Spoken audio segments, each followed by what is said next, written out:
What it do? Dream team, it's your buddy Neal. Back with another reaction video, guys. Here we are with Bernie Sanders on Billionaires, Healthcare, and how to get rid of Trumpism. Interview with Russell Howard, part 3. Before we dive in, make sure you subscribe to the channel, ring notification bell, get a video a thumbs up so it gets suggested. What we got, Bernie? We got the Undertaker.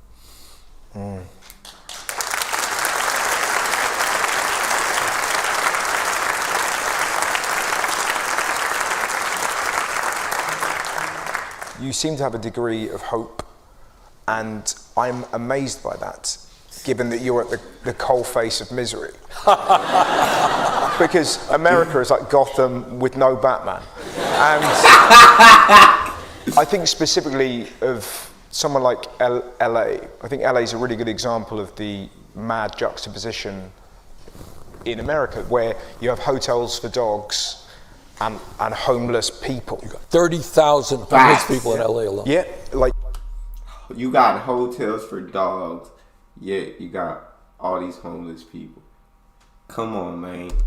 And homeless people. 30,000 homeless people in LA alone. Yeah, like, my God. And you know, people who have jobs, but they can't afford a house, so they live in tents as a family. And you see this, you'll travel around LA, and it's mind-blowing to me, like in this, you know, in such a wealthy part of America, and it just feels like the left, I think the world over, has to take a degree of responsibility. They've taken their eye off the ball because they're getting weighed down in sometimes kind of inconsequential shit when there's real stuff going on, because they're worried about the blowback if they don't talk about this tiny issue. And I think, like it's happened, you know, Brexit's a big thing over here. It didn't address, one of the reasons that Brexit happened is because a lot of people who are really struggling in this UK felt like they weren't being spoken to. You have a similar situation in the US where, bizarrely, someone like Trump speaks for the working man. Like, that is totally bizarre. Yeah. You're right. There is a billionaire crook who is now defined as a champion of the working class. This is what I mean. So how has that happened? Because they haven't been spoken to. You got it. Look, what you have is a situation where basically people are hopeless. They've lost their jobs. They don't have much hope for the future. They're looking at a situation where everything being worse, their kids are going to be even worse off than they do. And what do they do? What do they do on that? They turn to drugs. We lost over 100,000 people to overdoses last year alone. Wow. They turn to alcohol, serious problem. They even turn to suicide. All right, and this is a rampant issue throughout the country. So what our job is to give people hope by having government no longer ignore their needs. You're right about Brexit. And it's the same thing with Trumpism, pretty much the same phenomenon. If you're going through all of that pain and you don't see anything on TV, you don't hear any of the politicians even talking about your reality. They're busy raising money at some fancy cocktail party. You say, screw it. Why do I believe in democracy? Government is all full of shit. It's not my life. So I'm going to come along and do a strong man like Trump. He's loud, pompous, maybe lies all the time. Who cares? All right. And what we have got to do is not only rebuild our economy to work for all, we've got to restore faith in democracy. You got to, those people out there who are hurting got to know we are responding to their needs. We understand it. We're fighting for them. We're going to deliver for them. You do that, Trumpism is dead. Yeah. I feel that, and they're right. Like, I feel like there's such a big part of America that I feel like that has been ignored for so long, that because, I mean, and it's still, I feel like still being ignored, because it's still like you're really only looking out for the top 10%, the wealthy, the rich, and the people, the majority of the people aren't really having their voices heard. And so, like you said, that's how I guess Trump became the voice of the working man. Now, I'm not going to claim that I know too much about what Trump was saying, or I know too much about Trump. I really honestly, and it might not be a good thing, but I don't pay much attention to politics, in which I probably should, to know more about what's going on in the country, to know more about what politicians are lying to us. But I honestly because I feel like I would be more frustrated, I guess, if I paid attention. And I'm trying to live a happy life, I guess, and to try to ignore the dark side of things, but I guess that's where me, and I feel like a lot of Americans are messing up, because it gets to a point where you're just trying to make sure that your life is happy, that you're going down a good path, that your family's good, and you're not really, you don't want to stress about the whole, I guess, the majority of people. And so I feel like I'm to blame, along with a lot of other Americans, for the sense of kind of looking out for yourself and ignoring all the other problems out there. But keep going. I'm enjoying this. Yeah.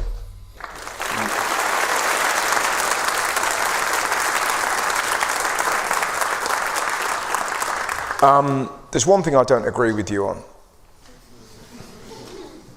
You don't say happy birthday to people. Have you read about this?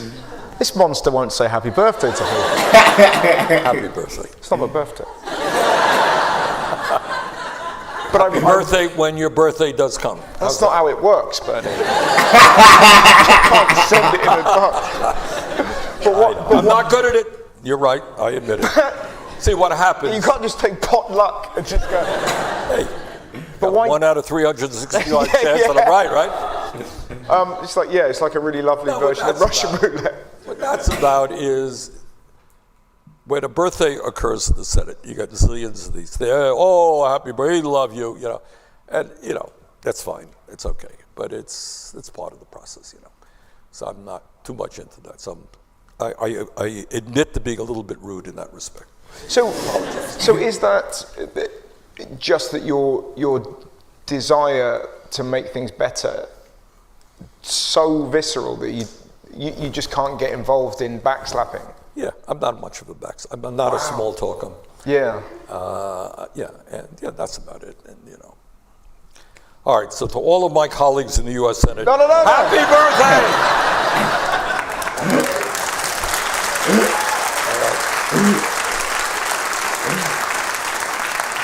Did I cover myself appropriately now? Now, I'll tell you what else. I mean, this is literally what goes on. People have their staff, not very hard, say to your staff, okay, look up the birthdays of every member. It's all published. And on that day, send them a card. All right, we don't do that. I plead guilty. So there you go. Well, clearly, because you got other things to do. I meant like your children. They're just walking around going. Now you're touching my wife is out there. You're touching a very deep nerve here. Okay. Well, I didn't mean to put you in. Let's pass over that and get on to the crises facing general humanity. Yep. I mean, it's difficult not to want to go there. Have you never said happy birthday to your wife? What about Valentine's? Do you do Valentine's? Isn't it? This is the first time since you squirt. This is what the internet does to you. Yeah. I swear to God, this is the first time throughout the whole interview, Bernie answered these questions about the good of humanity and what he feels like America needs to do to get back on track, what we need to stop doing. Answered such confidence. Know what I'm saying? But when it comes to, do you tell your wife happy birthday? Do you believe in Valentine's Day? That's where, you started to see a little squirm in Bernie. Isn't it? So this is the first time since you squirt. This is what the internet does to you. Yeah. You read the article on the internet. I didn't. And I was wondering, I asked an obvious question, why isn't Valentine's Day on a Saturday or a Sunday?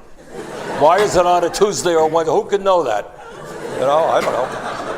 Hard to That's a good imagine point. anyone would know that. I don't know. That's a good point. I didn't, so I plead guilty to that one too. All right. Sorry. I love the fact that that's the only time you've looked flustered. You got me on the Valentine's Day. I don't know what to say. But isn't that a really good example of focusing on the minutiae rather than the macro? Is that just kind of, he doesn't say happy birthday and Valentine's, and then if elected president, we will eliminate Valentine's Day. That's it.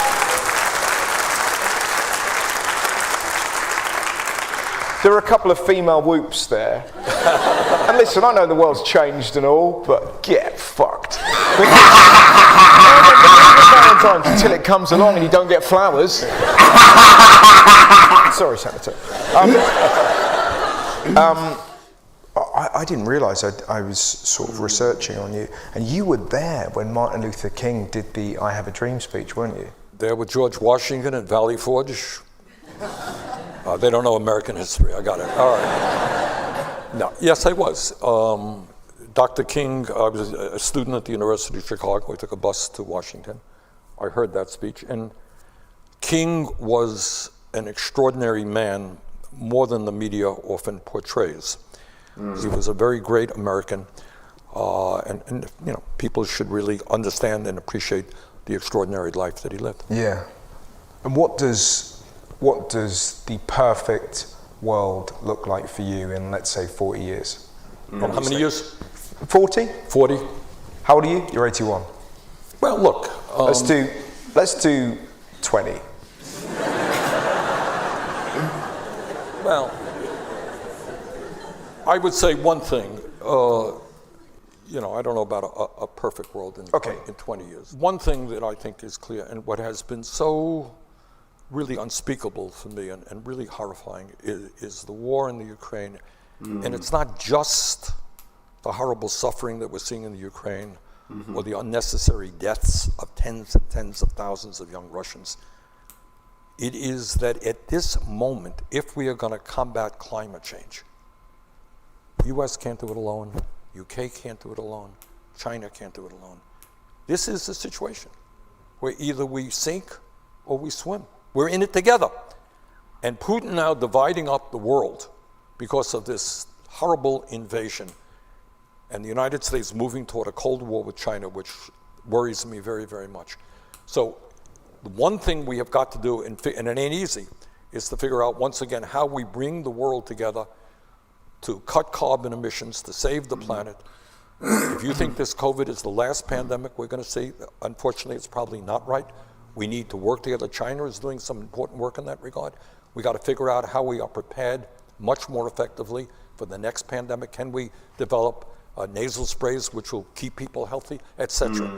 So bringing the world together is enormously important, and dealing with this global oligarchy and having people all over the world stand up to this handful of billionaires who have so much power is clearly the direction I would like to see happening in the next 40 years. And that is the, exactly. I love that. I love that.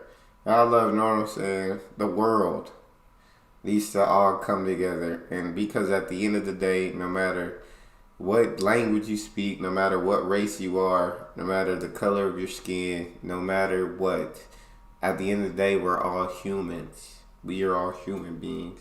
And we need to come together. And I mean, not just to take care of the world, but to take care of each other.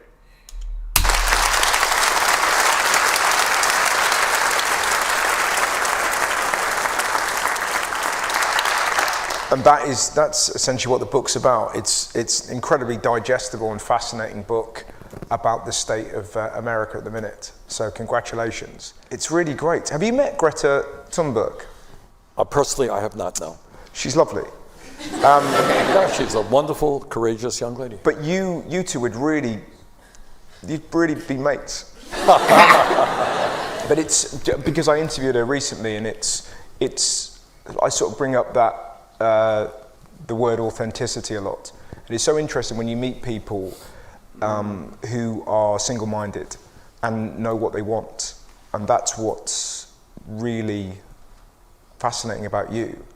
That you've had, there's so many opportunities in your life when you could have been corrupted and gone to the dark. You've been in American politics for a long time, and somehow you're still Ben Kenobi. Like,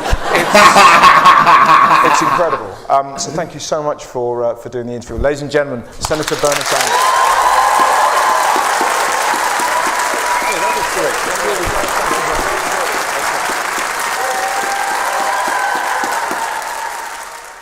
That was an absolutely incredible interview on both sides. But that's all we got for this one. You guys got a favorite video suggestion, you can subscribe to Patreon or drop it in the comment section. It's your boy D Neal. Out.